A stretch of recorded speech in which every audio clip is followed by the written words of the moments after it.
सहकार से समृद्धि का जो मंत्र प्रधानमंत्री श्री नरेंद्र मोदी जी ने देश को दिया है, वो अब एक महाअभियान बन गया है। वो अभियान जिसने देश के करोड़ों किसानों, वंचितों, पिछड़ों, दलितों, गरीबों, उपेक्षितों और महिलाओं की जिंदगी को विकास के रास्ते पर ले जाने के साथ ही पूरी दुनिया को सहकारिता की ताकत से अवगत कराया है। यूनाइटेड नेशंस ने जुलाई के पहले शनिवार को अंतर्राष्ट्रीय सहकारिता दिवस के रूप में घोषित किया था और इसी दिन 2021 में स्वतंत्र सहकारिता मंत्रालय का गठन कर आदरणीय प्रधानमंत्री जी ने देश को सहकारिता के क्षेत्र में जो अनुपम उपहार दिया है, वो अब तरक्की और समृद्धि के साथ ही एकता की पहचान बन गया है। जब विकसित भारत के लिए बड़े लक्ष्यों की बात आई तो हमने सहकारिता को एक बड़ी ताकत देने का फैसला किया। पहली बार सहकारिता के लिए अलग मंत्रालय बनाया, अलग बजट का प्रावधान किया। आज कोऑपरेटिव्स को वैसी ही सुविधाएं, वैसा ही प्लेटफॉर्म उपलब्ध कराया जा रहा है जैसा कॉरपोरेट सेक्टर को मिलता है। हर साल जुलाई के पहले शनिवार को मनाया जाने वाला अंतर्राष्ट्रीय सहकारिता दिवस सहकारी आंदोलन का ही एक वार्षिक उत्सव है। इस अवसर पर माननीय केंद्रीय गृह एवं सहकारिता मंत्री श्री अमित शाह जी द्वारा गुजरात के गांधीनगर में राष्ट्रीय सम्मेलन को संबोधन निश्चित रूप से भारतीय सहकारिता आंदोलन को एक नई दिशा देगा। आज दुनिया भर में 30 लाख सहकारी समितियां हैं जो 28 करोड़ लोगों को रोजगार दे रही हैं। विश्व पटल पर देखें तो सहकारिता के जरिए विकास पथ पर तेजी से अग्रसर होने वाले कई राष्ट्र हैं। इनमें से ब्रिटेन में सहकारी समितियों की शीर्ष निकाय कोऑपरेटिव्स यूके 47 लाख लोगों को रोजगार दे रही है, जबकि फ्रांसीसी सहकारी समितियों की निकाय कोऑप एफआर 10 लाख लोगों का प्रतिनिधित्व कर रही है।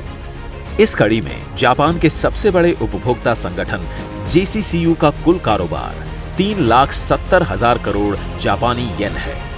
इसी तरह ईरान में भी सहकारी समितियां 18 लाख लोगों को रोजगार दे रही हैं। बात भारत की करें तो भारत में करीब 1 लाख पैक्स के साथ 8 लाख से अधिक सहकारी समितियां हैं, जिनसे लगभग 29 करोड़ लोग जुड़े हुए हैं।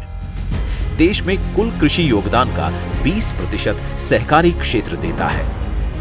इसी तरह 35% उर्वरक वितरण के साथ ही 25% उर्वरक उत्पादन, 31% चीनी उत्पादन और 10% से अधिक दूध उत्पादन सहकारी समितियों के माध्यम से किया जाता है। विश्व सहकारी मॉनिटर की तरफ से शीर्ष रैंकिंग वाली सहकारी सदस्यों की जो लिस्ट जारी की गई है, उसमें भारत के 15 संगठन हैं। इनमें पहले और दूसरे स्थान पर इफ्को और अमूल हैं और ये बहुत बड़ी कामयाबी है। सहकारी क्षेत्र में मूल्यों के उम्दा मापदंड को स्थापित कर भारत ने विश्व में सहकारिता की भावना की जो अलख जगाई है, वो अपने आप में एक मिसाल है। सहकारिता के क्षेत्र में भारत के कदम कितने सशक्त हैं, इसकी बानगी देखने को तब मिली थी जब विश्व की सर्वाधिक बड़ी आर्थिक सत्ता के मुखिया पूर्व अमेरिकी राष्ट्रपति डोनाल्ड ट्रंप भारत यात्रा पर आए थे।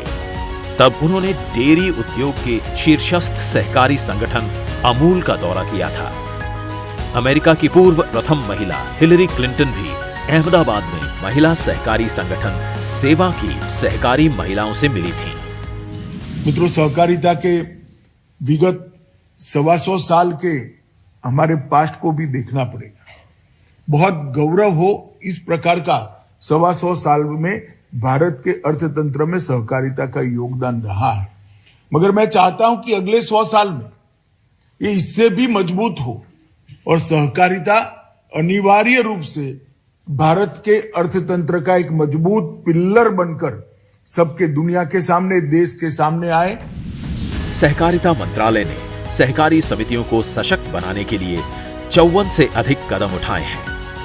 ये पहल पैक्स यानी कि प्राथमिक कृषि ऋण समितियों से एपेक्स को मजबूती प्रदान करने, सहकारी समितियों के लिए आयकर कानून में बदलाव के साथ ही सहकारी बैंकों के व्यवसाय में आ रही कठिनाइयों को दूर और सहकारी चीनी मिलों के सशक्तिकरण के लिए की गई हैं। इसमें कोई शक नहीं है कि प्रधानमंत्री श्री नरेंद्र मोदी जी ने $5 ट्रिलियन इकोनॉमी और आत्मनिर्भर भारत का जो सपना देखा है, उसे साकार करने के लिए सहकारिता से बड़ा कोई मार्ग नहीं है।